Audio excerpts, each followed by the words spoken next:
Another day, another vlog. Thank you, Lord, for this day. Hi there! Welcome back again to a day in my life. I've been cheated by you. Hoy, hindi tayo kakanta for today's video. Ay, Rugo, hindi nyo ako masisisi. Trending na trending kasi yun sa TikTok kahit saan ako tumingin. Anyway, time check is already 3 p.m. at heto na nga merienda time at binigyan nga kami ng kapitbahay nitong Lomi or Mami yata to. Kahit nga hindi tayo sigurado kung ano bang pangalan ng meriendang binigay na to, ang mahalaga, Diyos ko, bless tayo at may nagbibigay sa atin. Sa dami nga ng sahog na nakalagay, Diyos ko, hindi ko na makita yung noodles. Sabi ko nga sa inyo, marami-rami nga yung kalamansing nakuha ko nung isang araw nung nagadobo ako, kaya naman heto, lalagyan natin ng kalamansi yung ating kakainin for today's video. Nabanggit ko nga sa inyo na meron nga nagpapagayak sa akin, kaya naman for today's video, abangan nyo ko, marami akong gagawin ngayong araw na to. Pero syempre para naman magkalakas tayo sa pagtatrabaho, kakain muna tayo bago tayo sumugod. Pero masakit na po ta sinugod tamo kayong gera, latam palambalas. Charis. In fairness nga, lalo nga sumarap yung binigay na merienda sa amin nung nilagyan ko ng kalamansi. Rugone, sulit na sulit la rin pa mangalbag da rin bitis ko karetang panas na dalpak. Nang matapos nga ako magmerienda, dali-dali na nga akong naligo at heto, gagayak ko naman yung mga bibit-bitin ko dun sa event na gagayakan ko. Nakalimutan ko nga kasing ayusin nung last na naggayak ako, kaya naman heto, Diyos ko, pipiliin ko na naman yung mga nagkahalu-halong gamit ko. Alam mo kanini, pengalkal na naman manukin eh.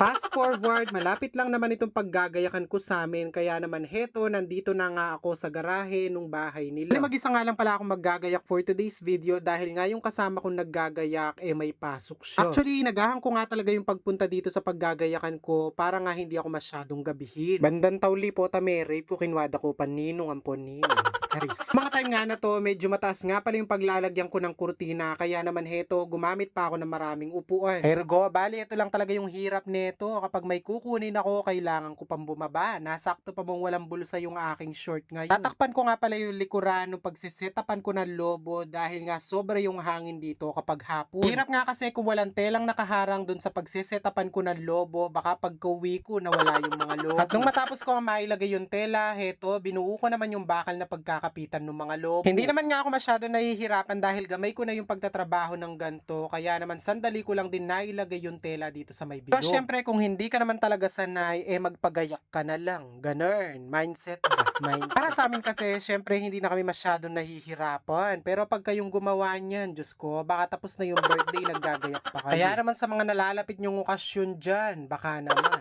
Charis. At ito na nga, nandito na nga tayo sa pinaka-exciting part kung saan ako masyadong nahihirapan dahil nga ako lang mag-isa. Sabi ko nga na nahihirapan ako dahil nga kapag nagpapalobo ko kailangan itali ko na din. Di katulad kapag may assistant ako, nagpapalobo siya tapos ako yung nagtatali. Pero baka kasi kapag hindi ko agad tinali yan, mapapakanta ako ng ako ay may lobo, lumipad sa langit, kinabukasan wala na pala akong panggaya.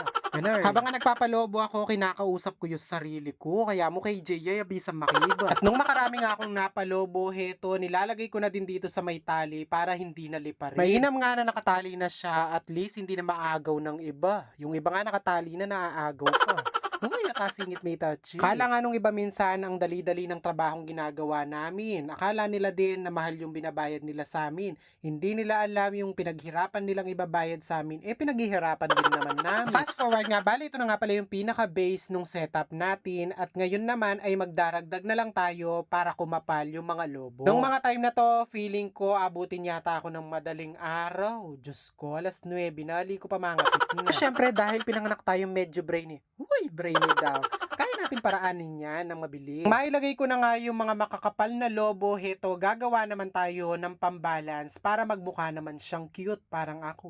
Char. Sabi nga nila, maging madiskarte ka lang at explore mo lang yung pagde-decorate mo at malalaman mo yung sikreto para gumanda yung ginagayakan mo. Pinapakain na nga ako ng mga oras na to, pero sabi ko busog pa ako doon sa kinain kong lomi. Kaya naman heto, pinagtimpla ko ng kape at binigyan nga ako ng tinapay. Sabi ko nga doon sa nagdala ng kape at tinapay, kung meron nga sila Shanghai, pagdala nila ako. Ay Rugo, sabi na, lakano. Kaya naman for today's video ay magbabaklas na tayo. Charis. Naman ruguy ko ang mayari ning gagawa na bakla sana ni kanu. Ay Diyos ko, kasakit pag alas Shanghai. At dahil nga sikat na tayo, heto, meron pa nga nagpapa-shoutout from Australia. Buri mo ni kanya. Lagi nga daw sila nanunood tapos sinuulit-ulit nga daw nila yung intro ko. Ay Diyos ko, may adik na no. Charis. Ulitin mo. Si Abo, ginagaya ka niya. Oh, ano sinasabi? Sinasabi, ano nga ba yan? Hi guys! For today's video, Si Abu. Gayahin mo. Hi guys! Thank you Lord for this. Oh, ba't di mo gayahin mo siya mag-ano? Abu. At ayun na nga, bali ito na nga pala yung naging outcome nung pinakagayak natin. O siya, that's it muna for today's video. Thank you for watching. See you on my next vlog. God bless everyone. Bye!